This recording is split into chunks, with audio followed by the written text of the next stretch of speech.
We just don't do easy. The things that we do are challenging by nature.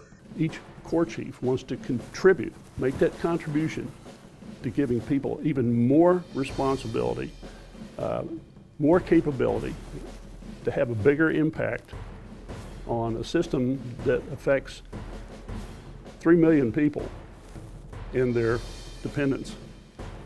It's about the patient, the patient, the patient.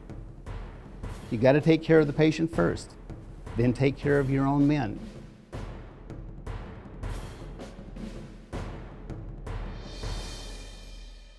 I believe that every Corps Chief served exceptionally well in the historic period in which he or she served. And their service and what they were focusing on at the time and what they were focusing on for the future was informed by what was going on in the world at that time. There are lessons that we can draw from each of those Corps Chiefs based on what they were seeing when they were seeing it. What I think we as a Corps need to do is to continue to deliver on the excellence that we've always delivered right here, right now, today, tomorrow, next year. But we also have to be thinking about what the Corps of the future looks like. And so that's what I hope to do in my tenure as Corps Chief, is to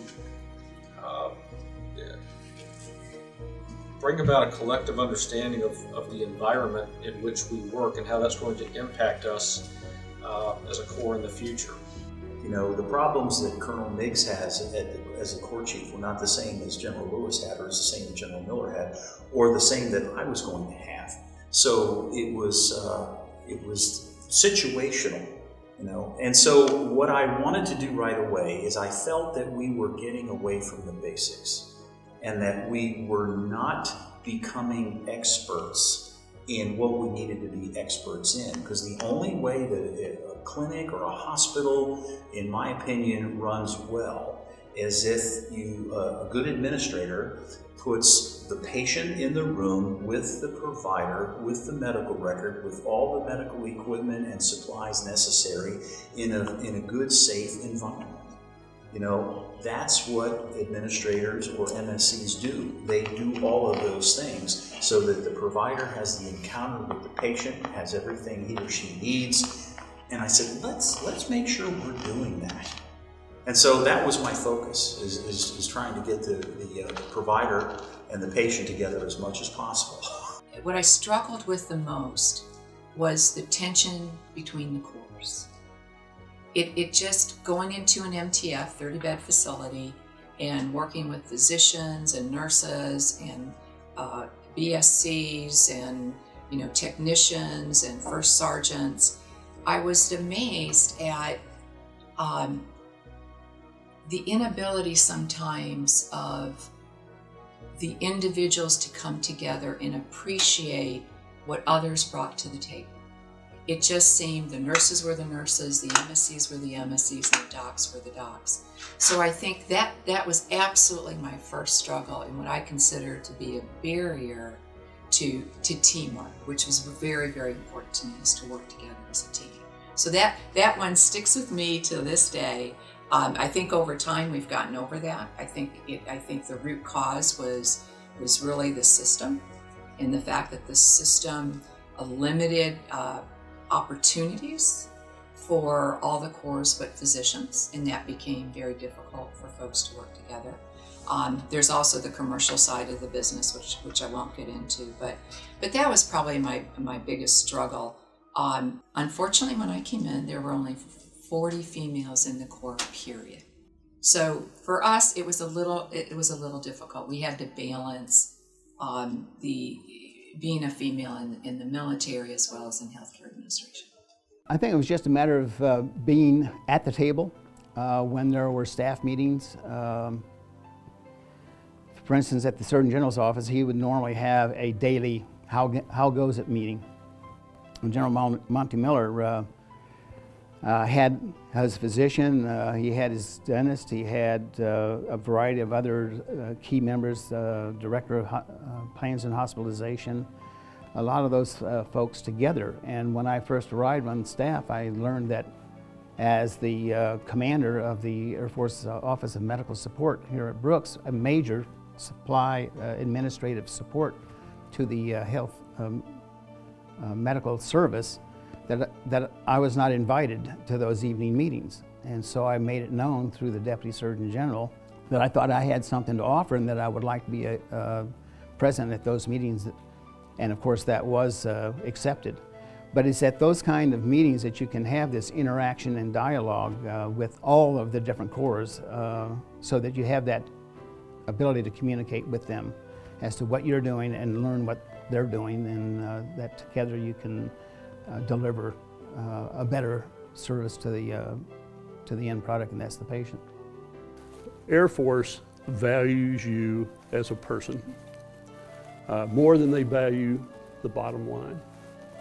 And I will tell you, there are few civilian organizations that can say that. They not only value you, but they value your family.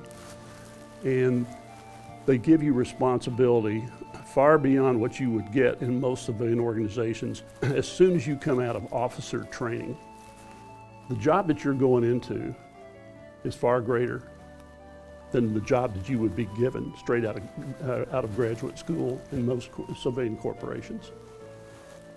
The number of people you're going to be given to supervise is more than generally what you get when you go into a civilian corporation.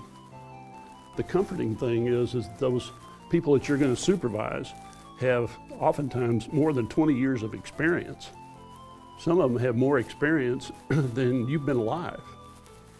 And so when you go in, if you establish your relationship with those people, relationship first, and then communication, those people are not going to let you fail.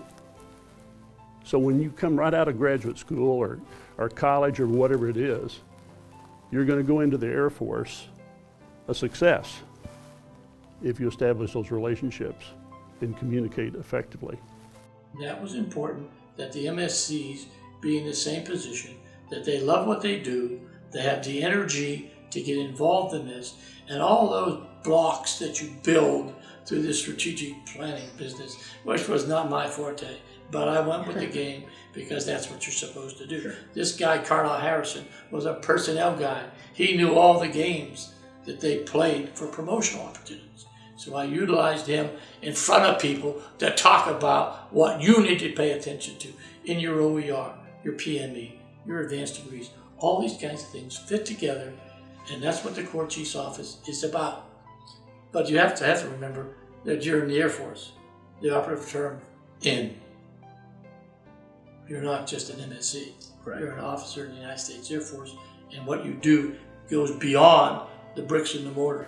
If I had a legacy I wanted to leave behind, it was that the importance of the Medical Service Corps, what we brought to the table as a sub-organization in the Air Force Medical Service, and how important it was that we do our job extremely well in supporting all the other healthcare providers in the Air Force Medical Service Corps. It was one of the a core belief I had about the Medical Service Corps was that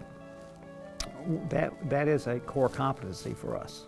You know, it is a core competency, how to improve processes. I know we use the term Six Sigma and Lean today, but back in those days, it was quality assurance, quality improvement, and that was something that if I used to say, if MSCs don't take the lead on that, who will?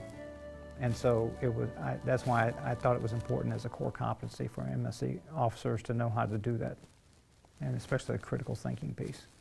What we do is serious business, it really is. But I think you need to have fun along the way. And I think you need to embrace the importance and the value of what we're doing. Embrace the joy in what you do. Because when you not only enjoy, but find joy in what you do, then you're going to want to do it to the very best of your ability. I love being an MSC. From that day on, there was no reason for me to apologize for having to work with doctors. I didn't care anymore. The only thing I know is I can influence them by my work ethic. To me, it was always about developing future leaders. if as long as I could offer, if somebody wanted to grow and wanted an opportunity to do something, I wanted to give them that opportunity, but I wanted them to have the skill sets to do it, the tools to do it. So it was all about leaving the Corps their future leaders and making sure that those future leaders had the confidence in themselves to achieve whatever it is they wanted to achieve. To me, it's a calling. It's not a job. I never said, well, I got to go to my job today. I got to go to work today. It was like I got up every morning saying, man, I can't wait to get into the office. I can't wait to get to the clinic or the hospital or the headquarters or the Pentagon or whatever. I can't wait to get there because every day is different. Every day is going to be new. And so if you come into the Corps and you think it's a job, then you need to get out of my Air Force. You need to go do something else. I worked a lot to instill pride in the Medical Service Corps and to make sure that we had a good esprit within the Corps, a good spirit. We worked very hard on that. And I did that through, again, communicating every chance I got about what our job was, how important our job was, how well we were doing that job, and making sure everybody understood that. The future is really, really bright for those people that have now this education and training and experience. The leash is getting ready to be taken off these people. And you're going to see an Air Force Medical Service in 10 to 15 years that's going to be completely different than what you and I have experienced. And I'm going to be really proud of it.